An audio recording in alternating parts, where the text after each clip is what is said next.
Welcome to Panda and Fox Productions, a show where we learn about various professions and what people actually do in their jobs. I'm your co-host, Travis Fox. And I'm your co-host, Shrey Panda. And today, the job we'll be talking about is a chef. Our guest today is Tony, who's worked for the past 6 years as a chef in restaurants and for private clients in New York City. We're super excited to have him on the podcast.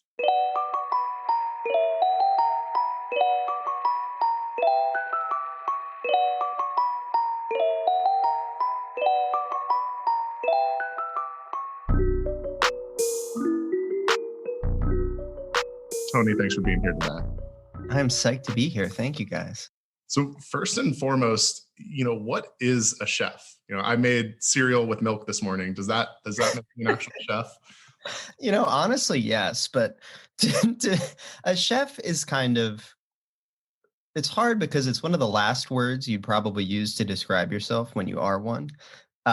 It's kind of like a commitment to a lifetime of learning about something you will never fully understand. There's just so much to learn, and there's always people that are better at certain specific things than you are. So it's kind of like, for me in my head, like a chef is like, they've got to be at least 35. And they've have to have been doing this for like at least a decade. And like calling myself one, even though I kind of am at this point, it doesn't feel quite right yet, if that makes sense. I feel like most people end up calling themselves a cook. It's like the thing that sticks because it kind of brings on a little bit of the humility that's kind of beaten into you when you're in the restaurant world. But yeah, I would say that a chef is just kind of that constant commitment to food, and the experience of dining out is kind of an important part of it. So how did you get into being a chef? I went to Colby College up in Waterville, Maine, and I was a physics major.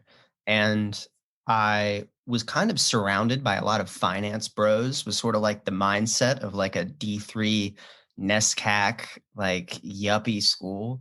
And so many people I know were going, and like, no fucking, not to shit on them. Like, No, you can shit on them. yeah, like I have a lot, and I did, and like they definitely like feel the secondhand resentment because I just did not want to be. I was like really turned off by like LinkedIn. I like didn't like that at all. That was like my big. I just didn't like this idea of a bunch of people pretending to be other things they weren't to get a job through some other means of nepotism or I don't know, class-oriented means. So I just really kind of almost fetishized the idea of cooking as a meritocracy. And like, I always loved food and I love to eat out. And it's something that I humored intrinsically for a long time. But as I got closer to graduation, I was like, I think I just do not want to have a traditional career path because I don't really kind of fuck with this and I don't know what I want to do. So I walked into like this restaurant, and honestly, the first thing I did was I reached out to a Colby grad who was like a James Beard Award chef in Portland, Maine. And he was like, I remember he like picked up the phone when I like called him, and the first thing he said was like, "Hey Tony, like, are you ready to make the biggest mistake of your life?" That's like the first thing he said to me when I told him that I wanted to be a chef. And looking back, it's like, oh, he was fucking right. But he like, I talked with him for a bit, and he was like, "You should go. You don't have any restaurant experience. You should just go work at a fast casual restaurant and get your bearings and wash dishes." So I walked into this restaurant called Duck Fat in Portland when I was in my spring semester at Colby. And I was like, "Hey, I want to wash dishes here and like be a cook." And like, this guy was like, "What the fuck are you doing here?" So when you walked in and you said, "I want to wash dishes," was the guy like, "Yeah, go for it"? "What are you doing here?" Like, and it came with its whole, him and I ended up becoming really good friends all of years later. And he was my boss for a long time, but it started with me washing dishes, making $7.25 an hour. I started working the day after I graduated from college, and I was making like $280 a week. And I was like, what the fuck did I just do? So I'm curious, these people who said, "Don't do this," or "It's super hard," did you just not believe them? Or did you think, "Hey, I'm going to gut it out for 5 years, but I'm going to make it. I'm going to be one of the people who actually does make it"? Yeah, I think for me, I've always really wanted to like tie my identity with my profession. And that's something that really appealed to me about cooking is because you like kind of are a chef, and that's like who you are in your work life, but it's also who you are in your social life, and it kind of defines you in a way. And it's kind of a double-edged sword. Like it doesn't give you a lot of room for freedom outside of it, and you really get pigeonholed in. But I I felt like the sacrifice of doing a job that didn't pay well and had a lot of hardship was like doing something that was I was proud of and fulfilled by myself. And like, even though I couldn't get it, build a savings account, or I've worked weekends I haven't had a New Year's Eve off or like a 4th of July off, or I work Christmas Eves. You give up all these things and you feel like it's because um, it's kind of, you don't need to sacrifice who you are to make a living. And like, I still kind of cling on to that. I'm definitely so much more jaded, if you can't tell, than I was back then. But there still is that kernel of like, at least I'm doing something that I think is important. And like, I'm not, I don't have this separation between my passion and my work life. Those things are fuck smashed together, if that makes sense. That's a pretty unique view. I feel like most people try to keep work life, as separate as possible, but to have that commitment early on, to have work very much a part of your life and very much a part of your identity is certainly an interesting view. It also sounds like a dangerous take. Like, there's something to be said for work-life balance, and it sounds like you're saying there is none, right? Like Yeah, there really is. yeah, like how is it, what are the hours like, standard? What do you actually do to, try to make it through a workday? To what you're asking, like, what do you have to give up? Like, as a line cook, you only really have to work 60 hours a week. Like, you're not really pushing that boundary. And especially now that the minimum wage is 15 an hour, so many restaurants are trying to minimize labor with their line cooks because that's a cost that a lot of restaurants can't afford. So when you become a sous chef, that's when you're at that 80, that 7 a.m. to 10 p.m., 6 day a week, like fucking grind. And I just haven't found myself ever at the point where I'm like, I'm going to give it up for the vision of this restaurant, or like the vision of my chef, or the vision of, because it is a trade-off that a lot of people do, because they're like, the only way to make it in this world is you have this 2-year period of sous chef life where nothing else matters. But I would say in terms of the day-to-day of my life, like when I worked at Olmsted, it was 60-ish hour weeks. But it is the most stressful 60-hour weeks that you can possibly fucking imagine when you work at these higher caliber restaurants. But yeah. What's walk us through a day at Olmsted, like as a line cook or transitioning to a sous chef. What are you doing in the morning? What do you do in the nights? So yeah, when I started at Olmsted, I had 2 different jobs really. I started there and I was the fish cook, and I was a PM cook, and we had 3 stations on the line plus an expediter. And there were 3 in the morning, and then there were 3 at night. 3 in the morning when we had brunch days, which was on the weekends. And then at night we did dinner 7 days a week. So I was like we were part of the weekend dinner team. So we did like Monday, Tuesday, we were off. And then Wednesday, Thursday, Friday, Saturday, Sunday was our 5-day work week. So I'd come in at like, you'd come in at like 1:30, but you weren't allowed to clock in until 2. So like you could come in early on your own time to try and get all your shit done, but you were not. And that like, and I say that they didn't want us to come in early, like, because there started to be this stigma, obviously, about making people work for free. But like, if we're talking 10 years ago, you're fucking showing up at noon and you're not clocking in till 3 because there's just no way.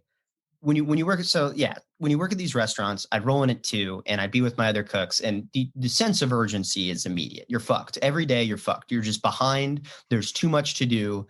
And you pretty much, if you push as hard as you can from 2 till 5:30, idealistically, you should be finishing your last prep project like 10 minutes into service when tickets start coming in. If you fuck up anything, you will not make it, as they say, make it to the line. And there's a lot of like language and vernacular that I'm sure I'll use, but I'd show in and I'd have a list in front of me that my partner would leave me, or I would leave myself from the night before. And I'd have this like idea of what I needed to get done to get through tonight's service. And prep cooks and sous chefs take on like bigger projects like curing meat, breaking down proteins, breaking down fish, sauce making, stuff you do twice a week, once a week, big projects, making spice mixes, getting stuff ready days ahead of time. And we would do line cooks a lot of the a la minute stuff, like, picking herbs, portioning proteins, blanching veg, stuff like that. So you would essentially just fucking rush as fast as you possibly could for 3.5 hours to get all of the things you would need for service at 5:30. And working at a place like Olmsted, like it is, you are fully booked every night. You're going to be as busy as you possibly can, and it's just kind of a blur being a line cook, to be honest. Yeah. So I'm super unfamiliar with all of this. What is the hierarchy of these restaurants? Line cook, sous chef. Yeah, I can totally go there. So most restaurants operate under what they call like a French brigade system, where there is an executive chef who is the boss overseer, but in most instances, they aren't that involved physically in the day-to-day. They usually are part owners. They usually help do that when the restaurant was opening. But as restaurants grow older, they're more like restaurateurs trying to open something else, bigger projects, budgeting, labor. Beneath them is the chef de cuisine, which is like the menu designer, the head boss of the kitchen.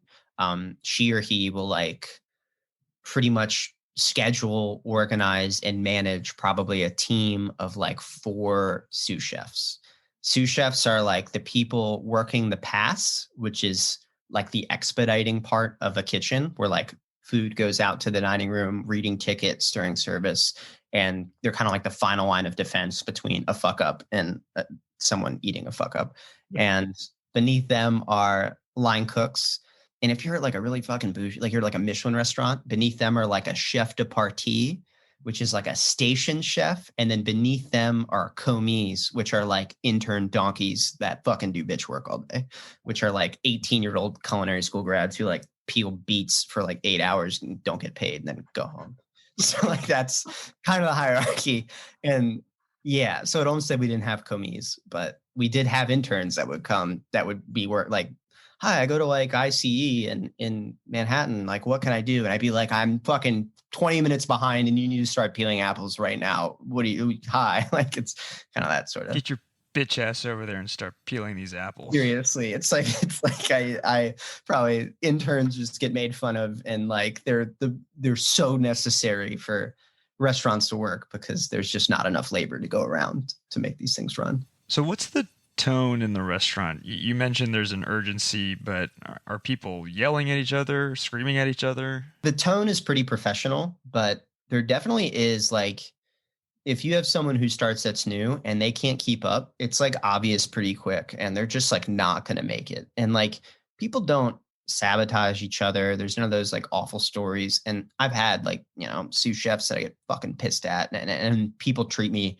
in ways that I didn't like, but nothing like what you would see Gordon Ramsay fucking screaming at me, calling me a donkey or saying, I wish you'd sandwich with 2 slices of bread. Oh, just so cool. But it's mostly just like the knowledge that like this shit better be perfect and right, or like you are fucked. And that kind of urgency, it's just one of those jobs where so many people who work have week deadlines, year deadlines, and like daily deadlines. But being a chef is like you got 5-minute, 30-second, 15-second deadlines all day. Like there's no texting, there's no sitting down, there's no lunch break, there's no can I have a second. It is like if you're not thinking about being efficient with the way you're spending your time for 12 hours straight, you're gonna be fucked. You're gonna sink.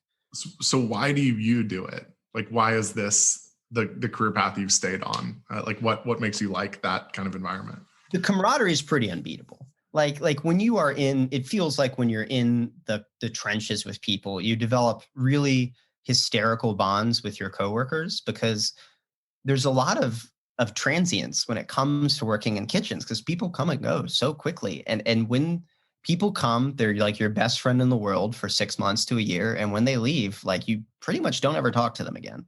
But when it's your whole life and you're there all day and you don't get weekends off, and those are the people when you get off at work at Olmsted, we got off at like 1 a.m. and you'd go drink like 7 Lone Stars at a bar down the street. And then you'd like go home and you'd wake up and do it again. Like those are your friends. And I have so many fond memories with people that I don't talk to at all anymore. And it's this weird camaraderie, I would say, is a big factor.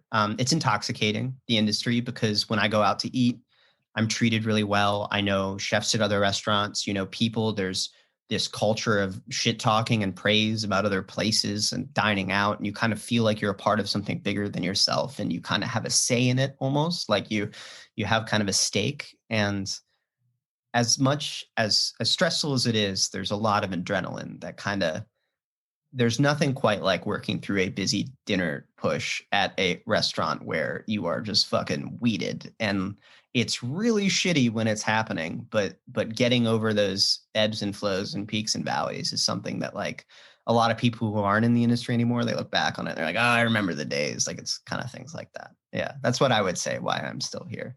And like there's on a longer time frame, the reason I think I'm a chef is because hopefully being able to open my own space one day or something like that, it's like I get a chance to contribute to the culture of the city that I live in, which is the coolest thing I could possibly ever want. Like I get to enact a vision of how I think people should hang out and drink and eat and socialize or date, or like all of these things I kind of get to be a part of. And I think that's pretty invaluable. I think it's really difficult to do that. And it would be something that I would be proud of, even though there's definitely a cost to it. Yeah. So I got another question about what it's like in the kitchen. Are you making the same dish every day, or is there room for changes in the menu on a daily, weekly basis? So as a line cook, creative input is not usually welcome. like you do what you are told, and if you're a sous chef, you pretty much do as you are told until you develop a rapport with your chef or your CDC, and you're like, I have an idea. And the better the restaurant, the more difficult this is, because when you're coming up with dishes at a place that you work at, it needs to fit like the identity of the restaurant that you work at, and it also needs to sell.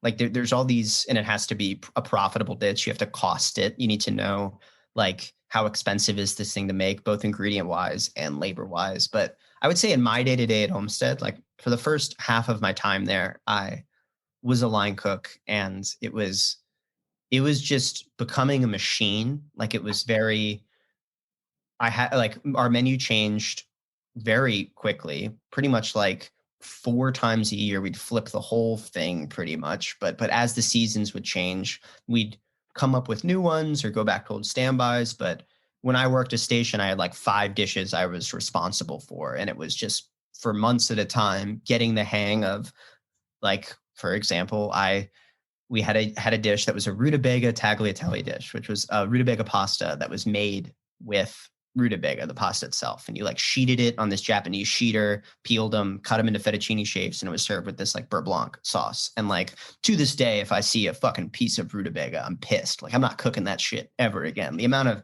rutabaga I've had to peel and turn into fettuccine is in the tons. So you become very familiar with a couple preparations, very good at them, and then you kind of move on to the next thing. So I got another question about being in the kitchen. So let's say you show up to work for a new restaurant. You mentioned the rubadella pasta. Rutabaga, yeah. Rutabaga pasta, yeah. Very uncultured over here. But is the expectation that you're expected to make that right off the bat, or is there some sort of training? Yeah, like every time a new dish is put on, you're shown how to make these things. I mean, there are basics. Like you want your cooks to know, like if you hired someone and you're like, all right, blanch these peas. And like based on like, if you're going to blanch peas, if you want to know how to blanch peas, you need a pot of water that's fucking boiling. You need a bunch of salt in it, and it needs to be a big pot because you don't want the peas to take down the temperature of the water when you add them. And you need a big old bath of ice water. But if you're a fucking dickhead and you don't have like a strainer in the ice water so you can take the peas out without them getting all fucking mixed up with all the ice, then you're an idiot. Like there's kind of like organizational ways to know how to like do things that you want everyone to know and that like make a good cook. It's like organized, not dirty. And like that's things I still struggle with and work on, is being clean and like neat and those sorts of like simple technique, knife cuts. Don't put something covered that's hot in the fucking refrigerator, things like that, like basic shit. But yes, when there's like, you need to make this complicated new dish, you're going to be walked through how to make everything on that dish. And then you're going to be expected to execute it day in and day out, which is where things get difficult, because at these restaurants, you're fully booked and running out of shit is a no-go. That'll get you canned real quick. So running out of shit, like that kind of brings up this entire don't fuck things up idea that you talked about in the restaurant. Like, can you tell us about a time where things got fucked up and like what it looks like when a restaurant has a nightmare day in the weeds? Yeah, like, I mean, I guess like a story for me personally is I was working at Olmsted on the line, and the way it pretty much worked is one station kind of handles appetizers, and my station did a little bit of both, and then the meat station did mostly entrees. And you kind of help each other out, and you're pretty much like, that restaurant was like 3 people in a 15 square foot little closet, and it was an open kitchen. There were people sitting at a bar like a couple of feet in front of us, and there was a really big pickup, as we call it. Our expo fired like 17 dishes. So it was like, all right, pick up like 7 duck, 4 lamb, 5 beef, 2 carrot crepes. She's just fucking running on the line. Everyone's just fucking shitted. And you have to warm plates before you put food on them, because food gets cold very quickly. And we had this system of warming plates where we would let them hang on this rack above the French top, which is like a burner for all intents and purposes. And then there was like a salamander, which is like a broiler. We just had this system of, we put plates in hot spots. And I remember like during this pickup dropping a plate and it shattering on the French top. And I'm saying like glass was in fucking everything. Like everything that was cooking, mise en place, that was out of my station. It was like 7:30 on a Saturday. And like my friend turned to me and he was like, she started laughing. It's like, oh, so this is fucked, because you have to throw everything away. Everything you're cooking, everything that was up on top of your station. Like, not only we were going to run out of everything, this whole like 9 tables are about to have to wait 15 to 20 more minutes for their food. And the whole night was fucked. The hostess is fucked because she can't turn the final turn at 10:30 at night because this turn is fucking running late, and people are going to be waiting hours down the line. It's like cascading shitstorm that only gets fixed through me screaming downstairs being like, hey, I'm fucked. You need to start like doing like, I need carrot batter on the fly. Like on the fly is a term of like, I need it. Drop everything else you are doing. This is now the priority, is that term, on the fly. So there are instances of like short-term Armageddon, and then there are longer terms where, with what you're saying with ordering, like ordering fuck ups, not getting the right things. Those things are a little bit more fixable because you have time. But in terms of like that like SpongeBob meme of the dude whose backpack is on fire and he's just fucking walking and he's like fine.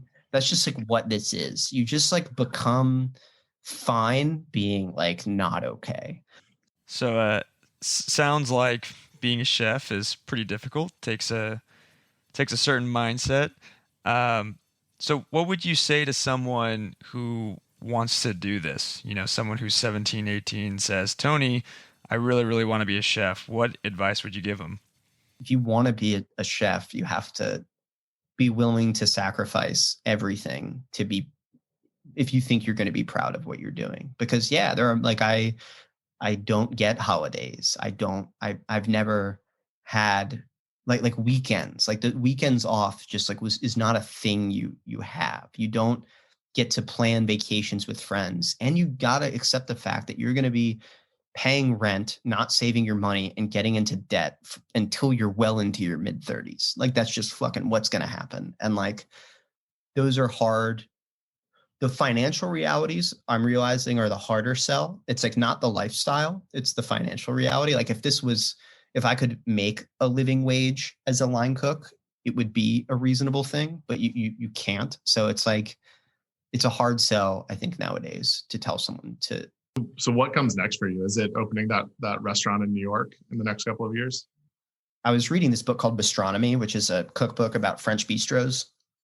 And I think a lot about Paris as a whole, because they have a lot more of like a transient idea of restaurants in that they don't need to be open forever. They can be this weird balance between a pop-up and a restaurant where they're around for like a year, maybe a little more, maybe a little less. They just kind of exist to try and for chefs to like play. And I truly believe that authenticity is like all you need. Like I'm not big into marketing and branding and having a logo for your restaurant and having a photographer take the fucking photo with the lens flare and the shit and there's colors and you have, I don't know. I'm just like, I believe that if you build it, they will come, and it doesn't need to have all these bells and whistles. So I often romanticize when you say like, what's next for me, of like doing something where I get 6 or 7 people I've worked with throughout my career that pretty much all feel the same as me and are like, hey, do you guys just want to like try and do a pop-up for like 8 months? And rather than hiring employees, which is huge overhead, we just work it. We all kind of own it, part own it.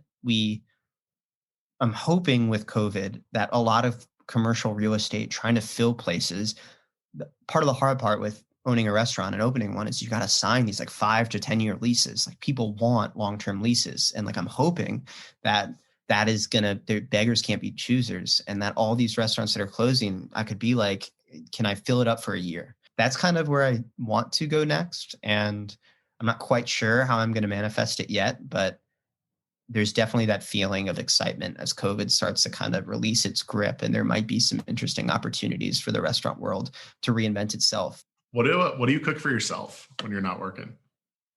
I eat a lot of raw fish with like weird soy sauces and vinegars, and like usually cooks are just like really on their condiment game. That's like kind of the way we eat, is like the protein or the ingredient stays really simple, but like we're very into the aiolis and the mayos and the dressings and the sauces, because that's like tips and techniques that we can whip up. But to be honest, like when you're working in a restaurant, most of what you eat is like hunched over a compost bucket, and it's like the leftovers of something you fucked up. Then you're trying to shove it down your face because you've got like 40 seconds to eat it, or else you're going to be behind. But nothing is better than cooking for friends. It transcends cooking in the restaurant or anything like that. Like when it comes to why I love it, like if I got 6 of my friends in a room and I was able to cook for them, that would be the most fun thing I could possibly imagine. Well, I mean, I feel like I've learned a lot about what it means to be a chef and like what goes into it. I'm not sure if I would ever do it as a career, because I think I'd be really fucking bad at it. But I think it is admirable, and I'm looking forward to eating in your restaurant in a couple of years here, Tony. First of all, thank you for being on the show. One of our goals is to have lots of these conversations where we learn about jobs that we really don't know much about. And so in your minds, like what are some other careers that you're not familiar with that would be real interesting to hear about on this podcast? Oh, that's a really good question.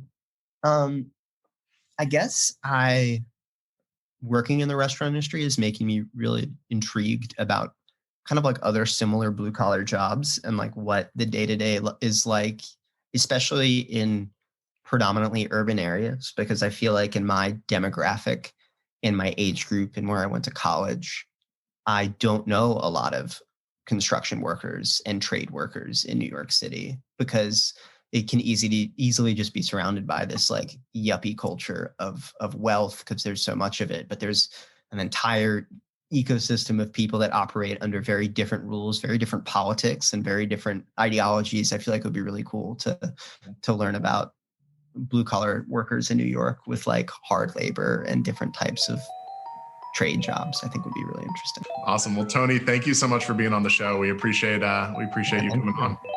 Appreciate it, man. Thanks. Thanks again for joining us on What the Fuck Do You Do with Travis Fox and Shrey Panda. If you enjoy listening, please make sure to subscribe to us so you don't miss out on future episodes. If you're interested in a job that you're curious about being featured on the show, check the link in the description and let us know. If you like this episode, we hope you subscribe to us on YouTube and Spotify and share the show with your friends. We really appreciate your support.